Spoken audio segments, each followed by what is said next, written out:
Welcome to the third hour of American Agenda. I'm Bob Sellers. And I'm Heather Childers, and we are now joined by our family of co-hosts. As promised, lawyer and GOP strategist Ford O'Connell, Project 21 member and host of Money Talk with Melanie Collette, and Republican strategist and columnist Jennifer Massey. Welcome to everyone. Great to have you. All right. Just days after President Biden signed the bill recognizing Juneteenth as a federal holiday, the country recorded, of course, during the weekend, we had the holiday. And we also saw, as we've got summer descending, I think it was the first day of summer, gun violence across different states during the celebration over the weekend. Juneteenth-related violence reported in California, North Carolina, South Carolina, Michigan, Colorado. This may not be the absolute total that we get, but it was 7 people dead, 21 people injured. So, is there something connected to the holiday itself? Is this just a sign of summer and people getting back out, frustration, bad leadership? I'm going to start with Melanie to get your opinion on what's going on here. What do you think?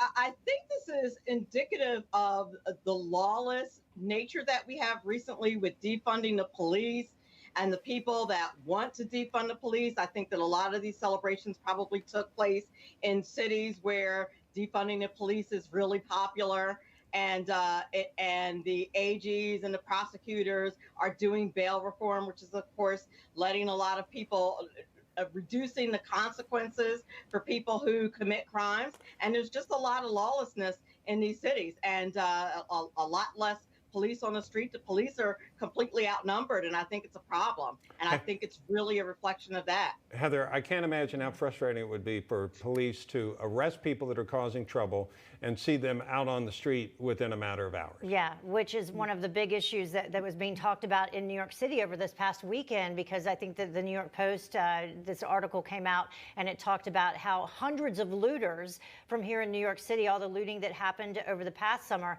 are now going to be released. There's no bail. Or not charged.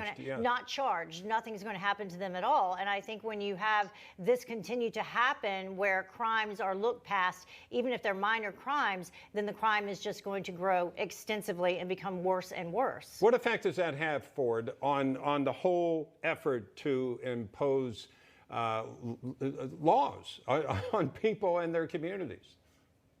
Well, having worked in 2 district attorneys' offices, I will tell you that this is a no-brainer. Melanie's absolutely right. When you push defund the police, felon coddling policies like cashless bail, and you choose not to prosecute people, it's very simple. It leads to a breakdown in social order, and it leads to an increase in violence. And to Heather's point, here's what's even crazier. Catch and release is not just a Democrat idea on the border. It's what's taking place across the country, where essentially they pick up the criminals and then they release them several hours later. And if you're in the blue or you're in law enforcement, this is incredibly demoralizing, because it provides you with no incentive to stop crime, because you're going to continue fighting the same battle over and over. And I believe that that's the definition of insanity. Yeah, and Jennifer, one of the things that I've always believed is people want justice.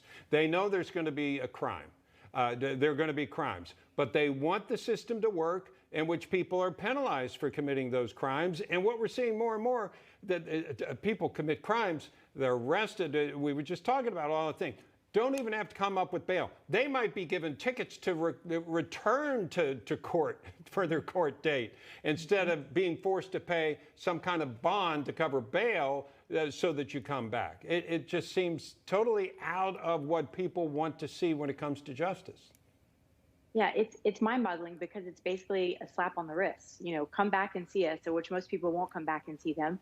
But I don't think it had anything to do with the new holiday. You know, I know they said Juneteenth violence, but it's after 11 p.m. violence, or it's summer violence, or it's every day in these Democrat cities.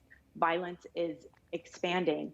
And it's just a lot of times because, like Melanie said, demonizing the police, that doesn't help. Police don't want to join the force. They're quitting the force or retiring early. And it's going to continue. We know every summer violence erupts anyway. So this is just going to continue to get worse. It's something we see every day, unfortunately, in these particular cities. Heather, I worry that this could be a bad summer. Yeah, I mean, I think people are already talking about that as if it's an expectation, but yet no one's talking about what they're going to do about it. And if it's any indication as to what's been done so far, nothing is going to happen. And those folks who are perhaps planning on being violent or planning on participating in any crimes know that there will be no consequences to their actions. So yes, I think that it will be a tough summer in a lot of large cities across this country. And I was taking a look at some of the statistics that came out. And if you take a look at New York City, homicides up 13%, Atlanta, homicides up 58%, Portland, one of the worst, homicides up 533% in the city of Portland. Can you imagine living in Portland right now or trying to be a business owner there? Yeah. Here's another thing that gets me, Melanie, is we're living in a day and age that a lot of crimes are caught on camera. Doesn't seem to deter anybody. You know, what's really upsetting about the fact that things are caught on camera is that a lot of times there's situations where people could actually intervene. And it's a sad state of affairs when instead of intervening, people are just filming things on camera. And a lot of times it's young people. Right. It just says something really sad about society and about what our young people are thinking and what's on their minds, just from a morality standpoint. Well, earlier we showed the video of the young woman who was she was kidnapped or she was assaulted or taken away from a restaurant when some patrons had not, paid a bill and she went after them. That was caught on video. And then the horrendous video that was caught over the weekend of the Puerto Rican couple pulled out of their car in the middle of the street and shot. I think he is dead and she is in critical condition. Yeah. Ford?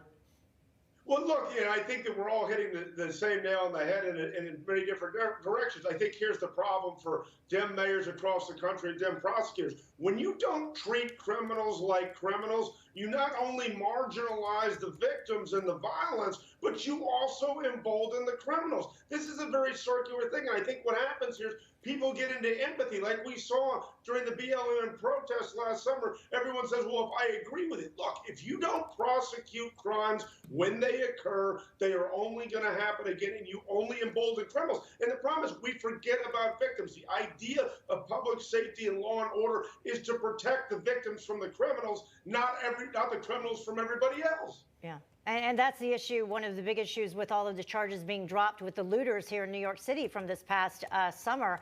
All of the business owners who were hit are saying, well, wait a minute, you're going to drop the charges or you're going to charge them with something like trespassing? Who's paying for all the damage that was done to our community and to our businesses? We're going to talk about some other things coming up, though, so panel stand by. Coming up, Georgia, let's talk about that. They're updating their voter registration. Some are calling it racist. We're talking about that and more with the panel when American Agenda continues. Stay with us.